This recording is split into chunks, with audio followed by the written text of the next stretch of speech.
Hi there, and welcome back to the Energy Sector Heroes podcast. My name is Michelle Fraser, and every week I will speak with incredible people who share their lessons, experiences, and stories from their time spent in the energy sector. Hi there, and welcome back again to this week's episode. If you're new to the show, then please take a second to subscribe and even consider sharing the show with just one other person.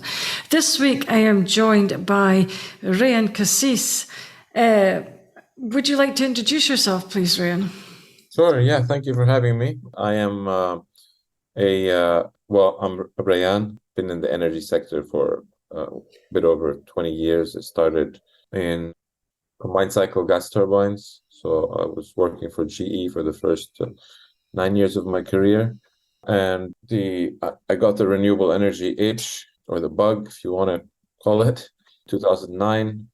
So moving from a base load mentality, a base load technology, to wind energy, and having to explain that is quite a challenge when the regulators, the operators, the entire infrastructure surrounding power is based on easily dispatchable, stable source of power, which wind energy and solar and other intermittent sources don't have. So that's where I basically cut my teeth on the balance between having baseload plants that come from fossil fuels, natural gas, or whatever other sources, towards a future where you can integrate more renewables. So at the time it was, how do we integrate renewables without disturbing the grid? What percentage of the grid or the power sources on the grid can come from renewables? I think and we're all in our silos, obviously. So when you jump to wind energy, all the problems of intermittent power seem to go away in a few slides. But it's not the case. There are real issues when you don't balance the system properly. So at the time it was, well, okay, can we get to 10%? Can we get to 20% of the national grid using renewables? What's the alternative? There are alternatives. There are interconnected systems. That's why countries like Denmark, where you currently live, can claim sometimes that all of their power is coming from renewable energy sources, is because they can generate all that power and on very windy and sunny days, and then dispatch the excess to their neighbors if they have a great interconnection. But on the face of it, in isolated situations, you cannot really increase more than, let's say, 30% of a given grid from intermittent sources if you want stable power. So that's kind of where I got to here with energy storage technology. But I think along the way, I joined. I think the eye opener for me was joining a company called eSolar back in 2014. So this was a concentrated solar technology company, focusing on trying to make CSP work, economically and reliably. Fantastic company, excellent team, top-notch R&D. They developed 3 commercial products. Some of them are still in operation. But basically, that was kind of, so coming from baseload combined cycle natural gas power plants, moving on to wind, and then moving on to something that offered the promise of dispatchable renewable energy. Something a bit more baseload, something a bit more that appealing to grid operators, to regulators. Unfortunately, CSP is highly geographic based. You need to have very high quality solar intensity, direct normal irradiance, and they take a long time to develop. They're costly, a lot of moving parts. So a lot of players don't really survive in this market for that long. So that's really where, in fact, one of our co-founders is a former colleague of mine from the eSolar days. So eSolar went into liquidation because of the tough nature of the business, of CSP in particular. I developed my own projects, first wind project in Lebanon, a few other solar and wind projects. And I got the good fortune of meeting my co-founders last year, where that combination of thermal expertise, R&D expertise, the concept of thermal photovoltaics, which was new to me, and then combining that in a modular system size of a 40-foot container that is low cost, that with a clear conscience, we don't need to mine it anywhere. There's no toxic effects. It's a solid state engine. So I'm excited about this. We have a great team, and we're it's an R&D project for the time being. But yeah, so that's a bit about me. Yeah, so it must be exciting. So, what made you go into creating your own company? Was that something that you always wanted to do? Well, it's not my first company. I'd formed companies before as a matter of routine, I would say, and I don't want to say it in a offhand way, meaning, so we developed a wind project, myself and a few energy entrepreneurs, if you will, in my office, feeling the need that things weren't moving fast enough in a particular country. So why don't we just develop it and create a buzz around it, and then the regulators will follow. So we did just that. We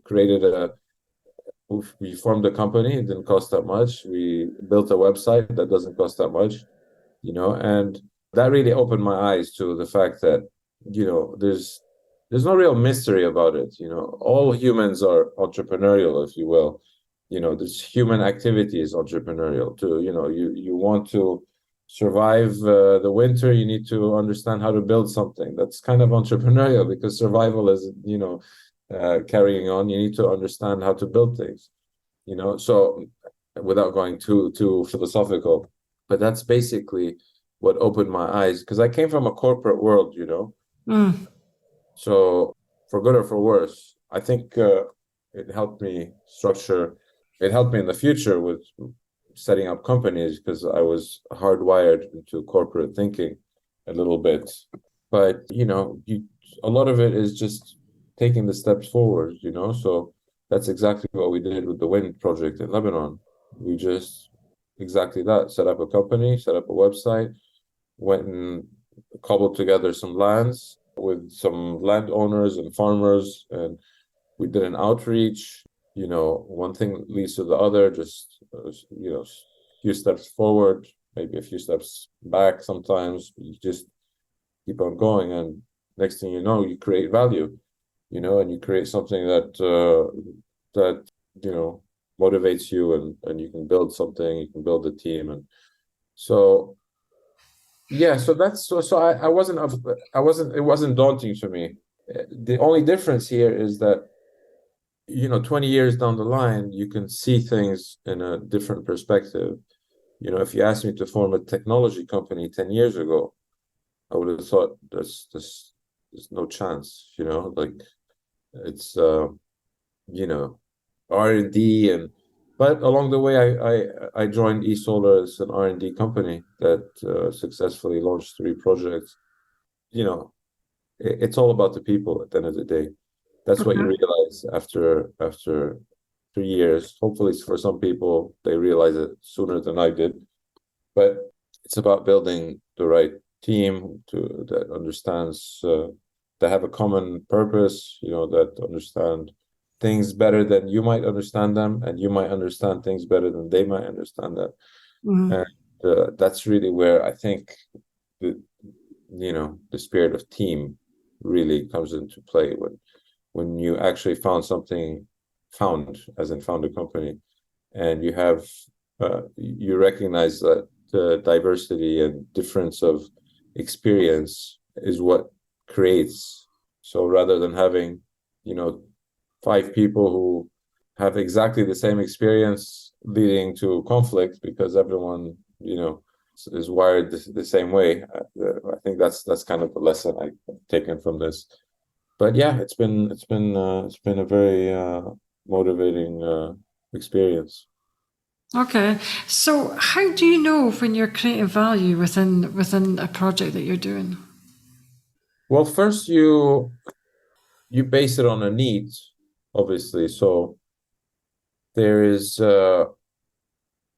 you've created value when, you've reached certain stages that you've had a permit, for example. So in project development, for example, there's key milestones that might take 3 years, so to develop a project, it's not just about setting up a website, obviously, but the value is zero until you have a piece of paper that says that what you've developed is recognized as technologically and financially sound. So that's how you create value on the project level.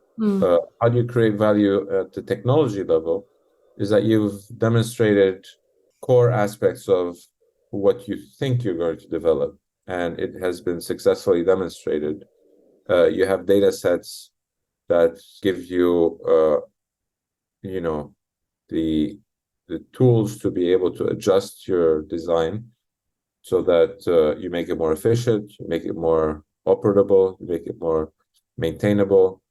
So that's really the beauty of a commercial R&D project for a technology as opposed to a project, is that this is where you create value. Is obviously you bring your combined skills and knowledge that minimizes the risk of you failing, obviously, but you need to create a physical product that works, that has a utility for your customers, for your stakeholders.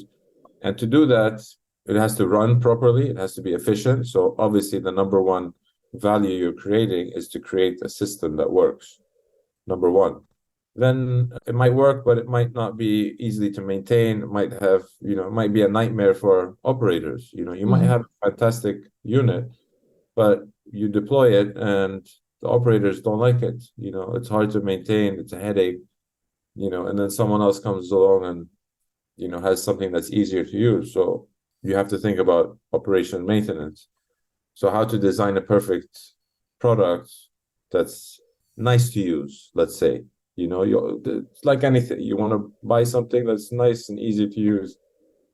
So what are the features? What are the software features? What are the, monitoring diagnostics that you need to incorporate? So that's how you really create the value, is that, it's something that has utility to the stakeholders, that whether it's a customer or well, it's a customer at the end of the day. Okay. So you were going back to saying that the most important thing in any company is the team. Do you really believe that? Yeah, absolutely. 100%. This is the most important aspect, is the team. And this is why it's very important for startups and companies to build a strong culture, because the culture motivates the team, and the culture is based on common sets of values. So it's extremely important. This is how you keep a motivated team at the end of the day. This is how you build value. This is how people are innovative. This is how people come to you want to come to an office where you feel that you share a common purpose. So you're not going to develop anything if you come in unhappy and people don't understand you, you don't understand them. And so it's very important. It's number one. Okay. But you were going on, you were saying before, when you were working with one of the companies, that you saw a gap in the market that maybe wasn't being progressed quick enough. I think it was when you were doing the wind and solar, and you saw that gap in the market, and then you started to work on that, and then you thought that once you had developed something, others would follow suit. That is really commendable, though, and maybe really hard. Is it really hard to find gaps in the market to have a really good business idea? I think timing is important. Being the right person at the right time at the right place is important. So that helps. But I'm always astounded by what I see. I've been in several venture building platforms, accelerators, and I'm always astounded to see the talent and ideas that come out there. So I can say I was at the right time at the right place at many times in my career. I could say I've been at the right time with the wrong people at many times in my career. You want to minimize that, but it's a fact of life. But yes, you do need to see a need in the market, and this is where it's very important to, if you're so inclined to do so, is to always listen to people and understand, hear their ideas, because people have fantastic ideas, that become commercial successes because they've seen a need, even when the need is not very clear yet. So yeah, I find people brilliant in many cases. But from my own perspective, yeah, we took risks, you should allow yourself some risk taking. So at the time, in that particular case, there was no regulations for a wind energy farm. It was old school tender approach, non-privatized, the government knows best. But then we realized the government didn't know best, and that they wouldn't be able to develop a wind farm or a solar project on their own. And this is where we took the calculated risk, I would say, to go ahead and invest in the development of our own project, and then kind of present it as a established fact. So it can work in some cases. I wouldn't say it works in most cases, but it can work where there is a need, people want to get there, they haven't defined how they want to get there yet. And this is where, you can come and say, I've already developed it, here it is, based on sound technical principles, of course, not the, pie in the sky. Like, this is because I come from this background. So you also have to have some expertise. But yeah, we took the risk and we presented it. And a year later, the actual policy came out that allowed us to bid for a power purchase agreement for a project that we developed as an idea over coffee, in a small office. And yeah, so particularly proud of that. Even though it could have ended completely, and could have lost a bit of money, it didn't cost that much money initially. But as things become more solid, more real, you start to get paperwork, documentation, proposals, you get some permits, then it becomes more real. You get the whole architecture of a real project coming to fruition. So I think, yeah, so it could have failed. They could have said no. We could have lost the bid. We could have, we could have been sent packing home, and then you move on to the next thing. So yeah, that's the nature of, building something from scratch. It is, and it's really commendable that you're able to build something from scratch, because that is really hard to do. It is. Normally people take something that's already there and then modify it and try and make it better. So it is quite really commendable that you were able to build something from scratch. But do you think it's hard to overcome if it doesn't work out and you're sent home packing? That must be really difficult to deal with. How do you even keep a straight head to keep on moving forward? Well, I mean, it is, depends on how bad you're sent packing home. If you've invested everything you have and you don't have any backup or security, yeah, it can be quite painful. You can lose years of your mental and professional well-being. But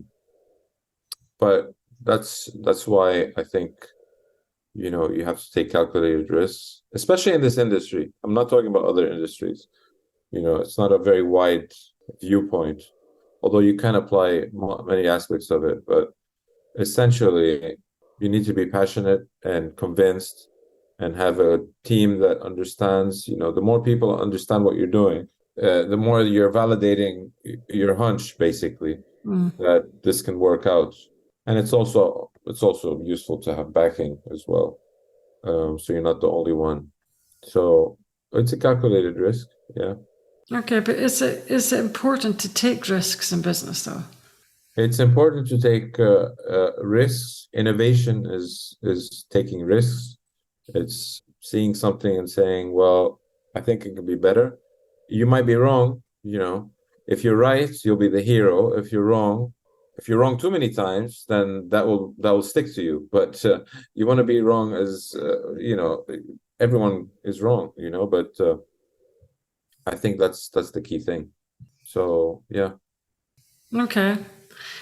But is it hard to admit when you're wrong and overcome that? I mean, how do you turn something that's maybe gone wrong into something that's successful? And when do you know? How do you do it? Yeah. And when do you know? I was going to ask you as well.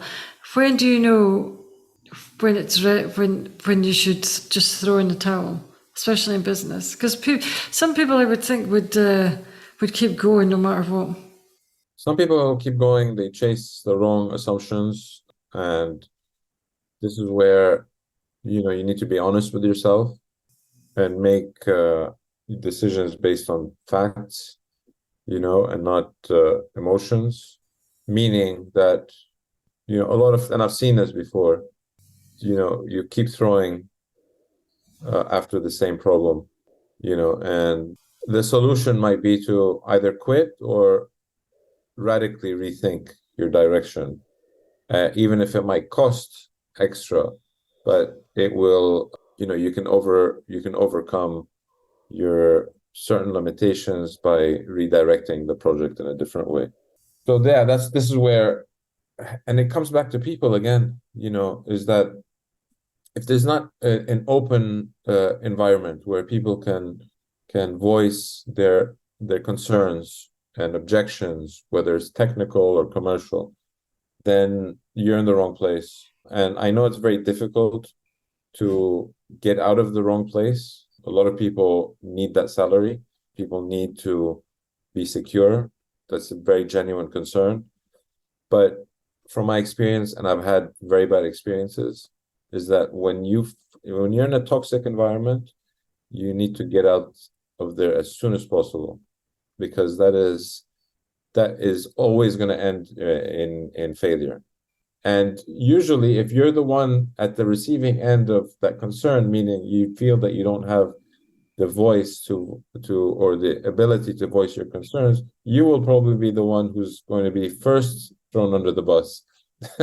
So it's not funny, actually, but I think for anyone hearing this, if you're in a toxic work environment, get out of there and make it clear that this needs to change. That is my number one advice on that. Do you think it is important to leave a toxic work environment? Because a lot of people don't. A lot of people maybe think that they maybe don't have the strength to leave. Most people do not leave. Most people do not leave. It is, like I said, salary and prestige, and it might be a fantastic name company. People might look up to it, but inside there's a problem, and this is where you have a problem.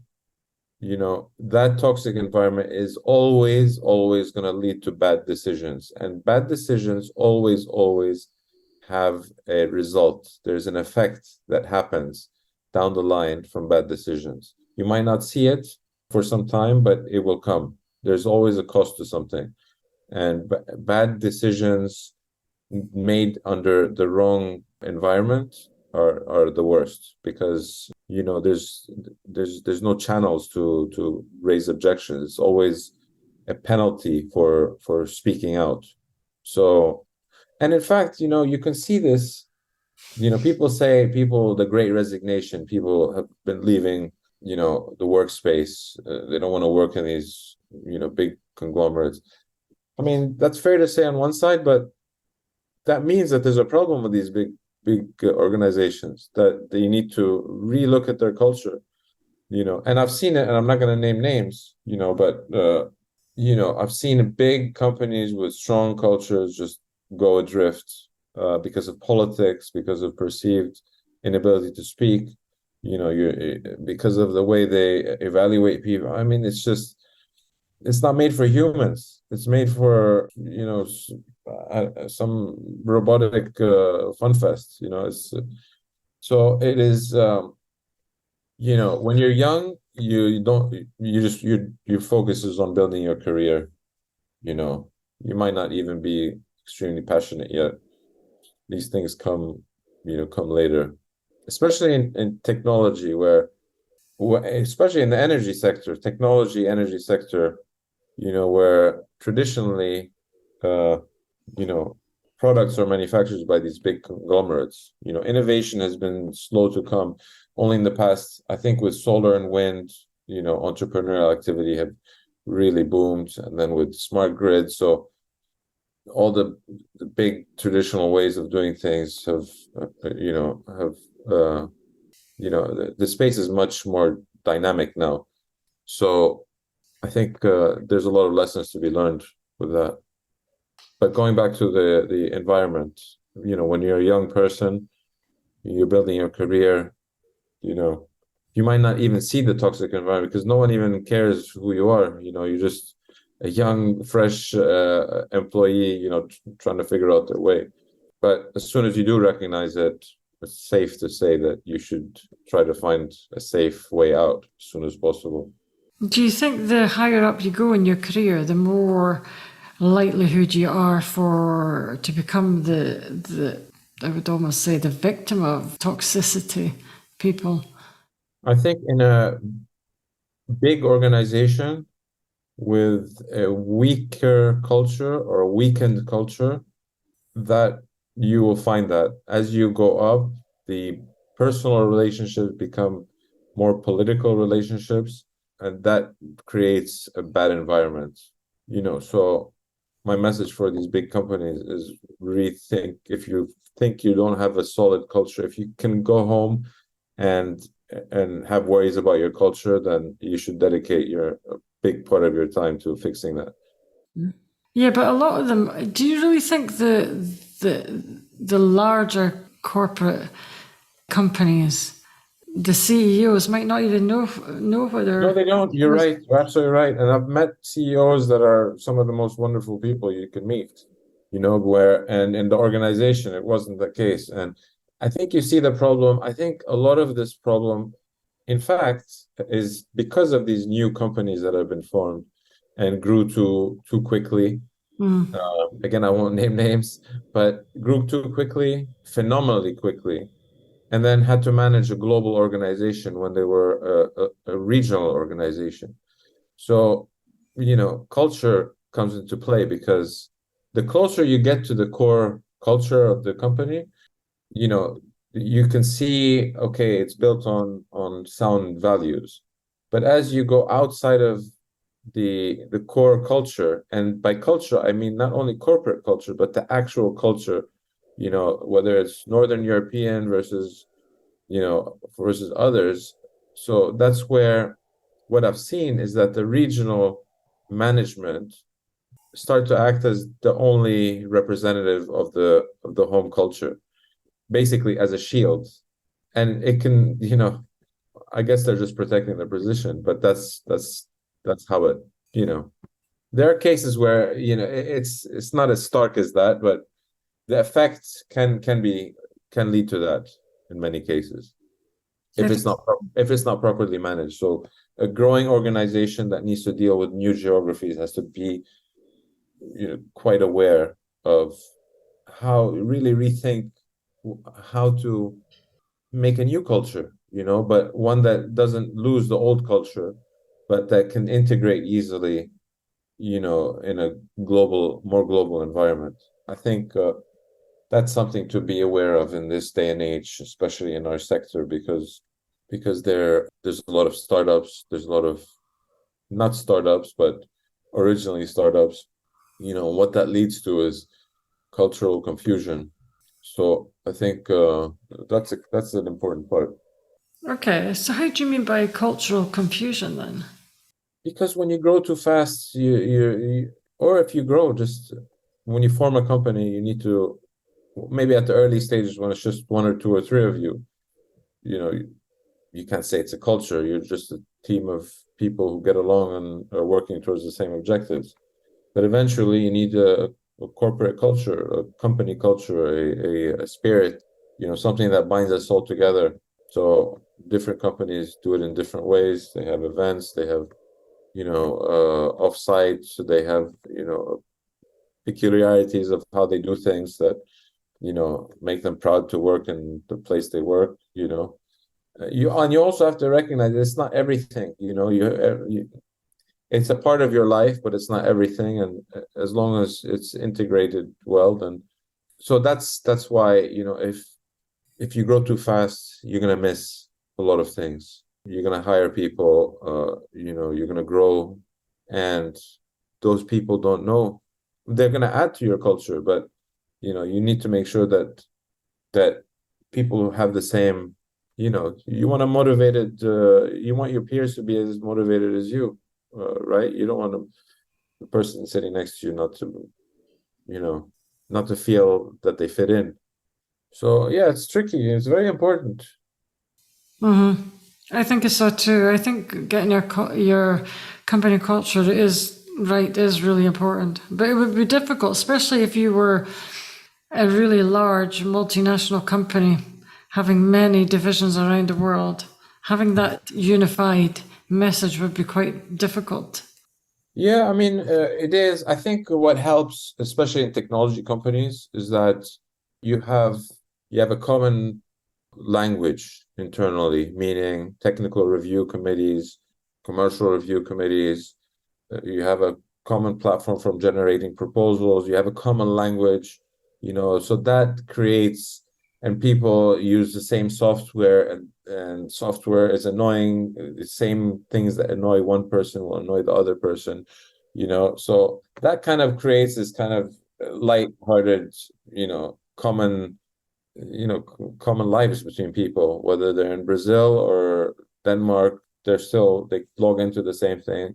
They join discussions on the same calls, so that definitely helps, and then when they meet once a year or twice a year, they know each other by phone, and so I've seen companies do that brilliantly, actually. Some of the companies I've worked with, they've done it really fantastically, and it creates a nice atmosphere. So that's the positive side. There's ways to address that, and especially if it's a well-run professional organization, then you can create that common space in a global environment. Okay, I think so too. So you were going back. I was going to ask you, so have you ever had any career disasters yourself then? I've had a few career disasters, yeah. I've been in situations where I've felt completely isolated due to new management and booted out, just summarily dismissed, for purely political reasons. So, you know, and what I mean by political reasons is that there's no review, everything is fine, beautiful. We're working on a common strategy. Someone new comes in, wants to bring in their own lieutenants, and you know takes a kick at the weakest links. So I've had that. I've had situations where, well, like I said, toxic environments where, you know, really, I would say, what's that word? Where burnout completely burn you out, just lost completely interest to lift a finger simply because I was put in an intense pressure cooker to develop a project. And yeah, so that created a very bad cycle. And I'm not the person to shy away from raising my viewpoints, so I would say they were career disasters, but I think in hindsight they were extremely valuable to me as a person, you know these things tend to make you more aware of the complexities of of human nature and also to be aware that don't burn out, because the effects are for they're if you feel that you're under number two advice for me, if you feel that you're going in through a situation where you're going to burn out, that's a time to raise your hand and seek help, whether it's internally or medically, professionally, because that's a real thing, and it can affect you and people around you. Yeah, because don't you think that there is a culture of burnout, though? I Especially in think the energy sector, I think so. there is a culture of uh you do see burnouts simply because sometimes y some people tend to stake a reputation for just bulldozing through everything and making things happen until so they might not be the ones to speak out, and so I'm saying there's two spectrums to this. There's management things or whoever, the company decides to pile on all this responsibility to someone who will burn out from this responsibility. So I don't think that's fair actually, because you have to be in touch, you have to understand what's possible or not. So yeah, I think that goes back to the toxic work environment at the end of the day, where it's at any cost, get it done, and because someone really high up is not going to be happy. Well, he's not going to be happy, but I'm going to burn out, you know. I hope he's still happy, So I'm saying, like, in general, like, Mm. you need to think about what makes sense. Okay. So it's better to get out before you burn out, then. That's your advice. Yeah, it's not as yeah, that's a good I think the problem becomes worse when you have positions of responsibility towards other people. I think this is where it becomes a bit dangerous, because it's hard to leave when you feel that you have people that are dependent on you. Mm. Um, yeah, so let's I think yeah, but you said that you think there's a lot of burnouts in this sector. I mean, I would say yeah, yeah. There's a lot of projects going on, and there's a lot of pressure to get things done, and it's there's not enough people. Everyone knows that there's not enough people in this industry, so there's more being done by fewer people.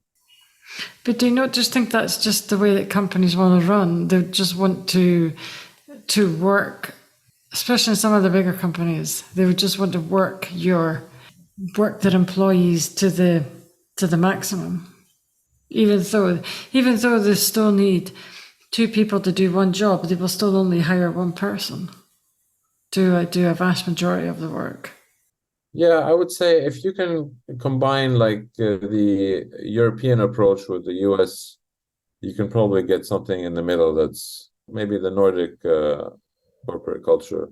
And, Mm, because you recognize that there's, at 5 o'clock, you kind of 5:05, don't expect to get on a call with someone in Denmark. I mm, thought that was the most fantastic thing I've ever heard, I've ever seen. We're in a high pressure project situation, but you know that you're not going to call your colleague at 5:05 because he's with his family, or 6:05. I'm not saying they get off at 5, whatever the time is. So I think that is, I think that's healthy, and you should encourage healthy practices for who you call your team. So you need to mean team,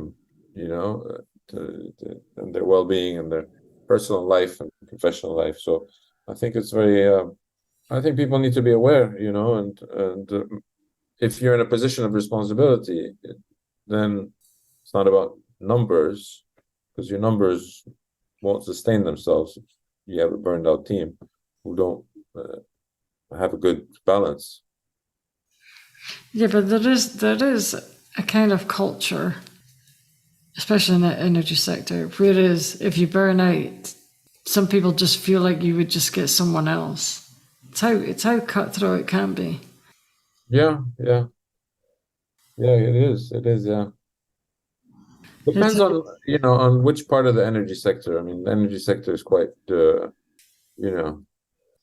a construction side, there's the EPCs, there's developers, there's, people have different stress levels, different aspects. As the technology providers, those can vary wildly. Yeah, it's quite interesting.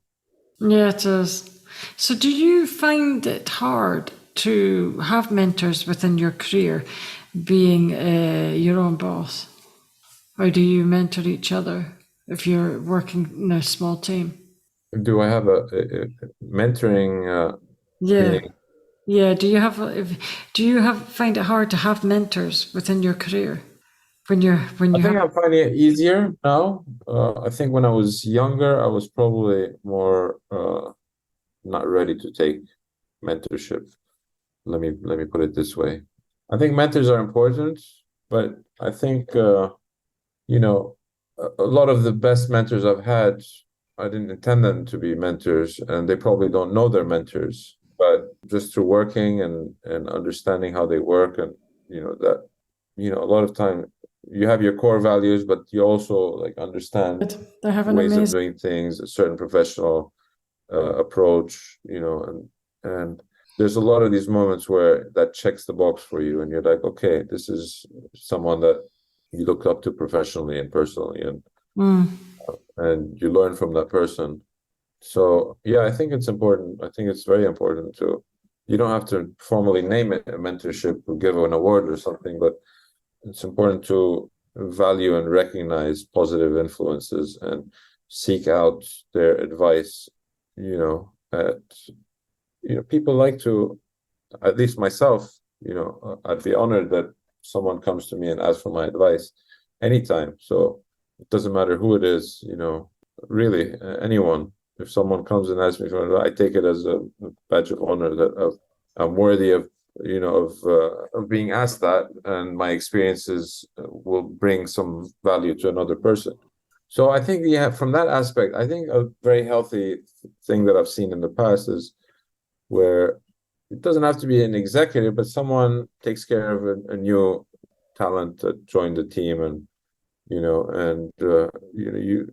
I think it's helpful, a mentorship program within new organizations.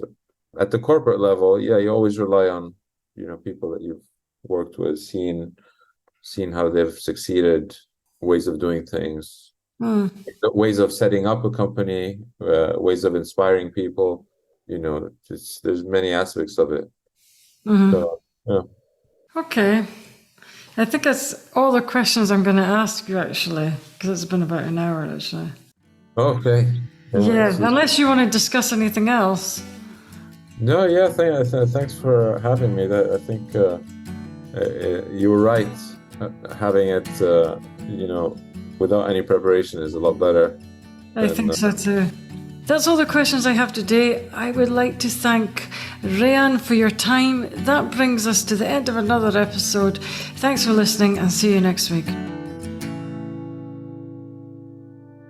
That brings us to the end of another episode. Thanks for listening. If you enjoyed the show, I'd like to gently encourage you to leave a 5-star rating wherever you listen to podcasts, and share the show with another person. You can also follow me on LinkedIn or via my website, www.michellefraserconsultancy.com. Thanks again for listening, and see you next week.